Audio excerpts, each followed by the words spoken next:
बेटा, क्या है ना, मेरे पास नई साड़ी नहीं है और मुझे किटी पार्टी में जाना था, तो इस महीने तेरी तनख्वाह आ जाए तो एक नई साड़ी दिलवा देना बेटा।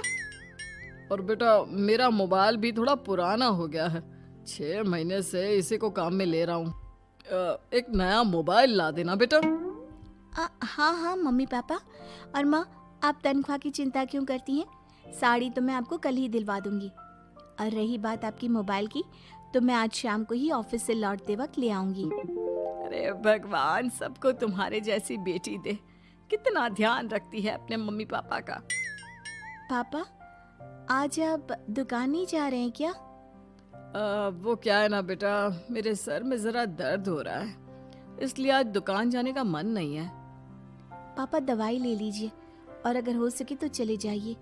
इस तरह दुकान बंद रहेगी तो ग्राहक आना बंद कर देंगे ना। अरे बेटा, तेरे पापा की अब उम्र हो चली है और तू है ना हमारी कमाऊ बेटी, इतनी अच्छी नौकरी करती है, हमारा ख्याल रखती है, तेरे पापा को चिंता करने की क्या जरूरत भला है? ठीक है पापा, आप अपना ध्यान रखिए। मैं ऑफिस से लौटते वक्त आपका फोन ले आऊंगी। और माँ, आपकी साड़ी हम कल लेकर आएंगी। शालिनी के जाने के बाद क्या करे, शालिनी के लिए सच में कोई लड़का ढूंढकर उसकी शादी करवानी है क्या? अरे पागल हो गई हो क्या? वो शादी करके इस घर से चली गई तो हमारे खाने के लिए पैसे कहाँ से आएंगे? जानती हूँ वैसे भी आपको ना दुकान पर जाने में, काम करने में आलस आता है, अच्छे से पहचानती हूँ आपको। हाँ तो क्या हुआ, बेटी नौकरी करती है, जब बच्चे माँ बाप की कमाई पर मजाक कर सकते हैं तो क्या माँ बाप बच्चों की कमाई पर थोड़े दिन चैन से जी नहीं सकते? अरे वो तो हम जी रहे हैं ना, देखा ना हमारी बेटी एक ही बार में हमें मोबाइल और साड़ी दिलाने के लिए कैसे फट से तैयार हो गई। एक दिन सरला की एक पड़ोसन अपने भतीजी का रिश्ता लेकर सरला के घर आती है। सरला बहन, ये मेरा भतीजा है प्रशांत, इसके लिए रिश्ता ढूंढ रही थी बहुत दिन से। अचानक से तुम्हारी बेटी का ख्याल आया। इतनी सुंदर और अच्छी नौकरी वाली लड़की है, मुझे तो बहुत पसंद है। अरे तुम्हारे पसंद करने से क्या होता है, मेरी बेटी को भी तो तुम्हारा भतीजा पसंद आना चाहिए ना। हाँ, ऐसे थोड़ी ना कि तुम्हें हमारी लड़की पसंद आ गई और हमने रिश्ता कर दिया। मेरा भतीजा बहुत बड़ी कंपनी में जॉब करता है। अंकल जी, मैंने आपकी बेटी को देखा है और वो मुझे बहुत पसंद है। हाँ, तुम्हें तो पसंद है, लेकिन हमें भी तो उससे एक बार पूछना पड़ेगा ना। तो बुलाइए ना शालिनी को, उससे पूछ लेते हैं कहाँ है वो। ऑफिस गई है और उसको आने में अभी देर लगेगी।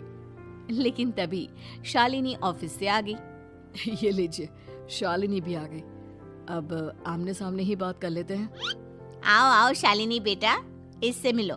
मेरा भतीजा प्रशांत प्राइवेट कंपनी में अच्छी जॉब करता है।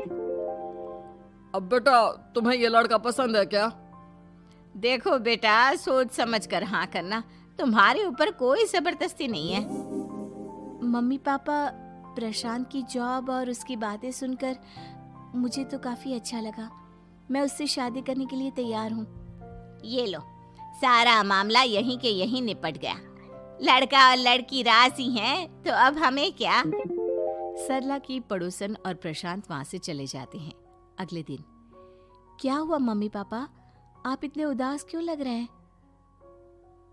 वो क्या है ना बेटा, तुमने शादी के लिए हाँ कर दी उस लड़के के साथ।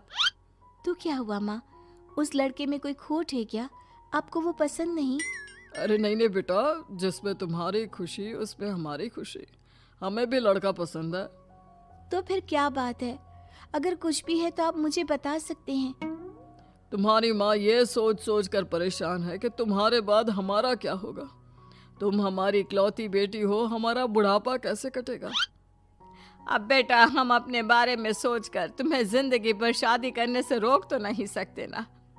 जाओ, तुम अपनी जिंदगी में खुश रहो, हमारा क्या है, जैसे तैसे जी लेंगे। हाँ, बात तो सही है बेटा, कैसे भी करके मैं दुकान का काम कर लूंगा, तुम और प्रशांत शादी करके खुश रहो। अपने माँ बाप की बात सुनकर शालिनी काफी दुखी हो जाती है। उसे लगने लगता है कि वाकई में उसकी शादी हो जाने के बाद उसकी माँ और बाप का ख्याल कौन रखेगा और यही सोचकर वो एक दिन प्रशांत से मिलती है। देखो प्रशांत, तुम मुझे बहुत पसंद हो, लेकिन मैं चाहकर भी तुमसे शादी नहीं कर सकती। अरे क्या हुआ शालिनी, क्या तुम मेरी किसी बात से परेशान हो? नहीं नहीं प्रशांत, मैं अपने माँ बाप की इकलौती संतान हूँ। अगर मैं भी शादी करके घर से चली गई तो उनका ख्याल कौन रखेगा, उनका खर्चा कौन उठाएगा? तो क्या तुम सारी जिंदगी शादी नहीं करोगी? शायद नहीं प्रशांत, और अगर अपने माँ बाप के लिए ये भी करना पड़े तो इसमें गलत क्या है? प्रशांत की सारी बात जाकर सरला के पड़ोसन यानी कि अपनी बुआ को बता देता है। ये सरला तो बड़ी चालाक निकली। प्रशांत, वो अपनी बेटे के साथ खेल खेल रही है। कैसा खेल? आप क्या कहना चाहती हैं? अरे शालिनी बहुत सीधी और संस्कारी लड़की है, लेकिन ये सरला और महेश एक नंबर के चालाक।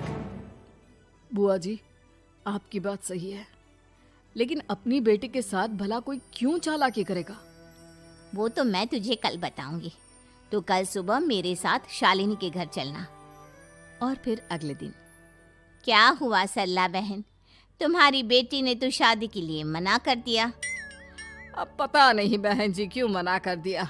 हम तो चाहते थे कि बेटी की शादी धूमधाम से करें। हमारी तो बहुत इच्छा थी कि शालिनी की शादी प्रशांत के साथ हो जाए, लेकिन अब क्या करे, वही नहीं चाहती। आंटी जी, शादी के बाद मुझे अपने माँ बाप की बहुत चिंता रहेगी। उनका ख्याल कौन रखेगा? और इसलिए मैं प्रशांत तो क्या, किसी से भी शादी नहीं करना चाहती। अंधी हो गई हो क्या माँ बाप के प्यार में? पहले जरा अपने माँ बाप से सच तो पूछ लो। कैसा सच? यही सच शालिनी, कि ये तुम्हारे सगे माँ बाप नहीं है और तुम इनके लिए सिर्फ पैसे कमाने का एक जरिया हो। अरे अरे, यह तुम क्या कह रही हो? सच ही तो कह रही हूँ भाई साहब। अब सीधे सीधे अपनी बेटी को अपनी सच्चाई बताओगे या फिर मैं कोई दूसरा तरीका निकालूं? हमें माफ कर दो शालिनी, वो क्या है ना, हमारी कोई औलाद नहीं थी और जब तुम छोटी थी तो हमने तुम्हें गोद ले लिया था। तो इस नाते तो मैं आपकी बेटी ही हुई ना। लेकिन तुम्हें गोद लेने का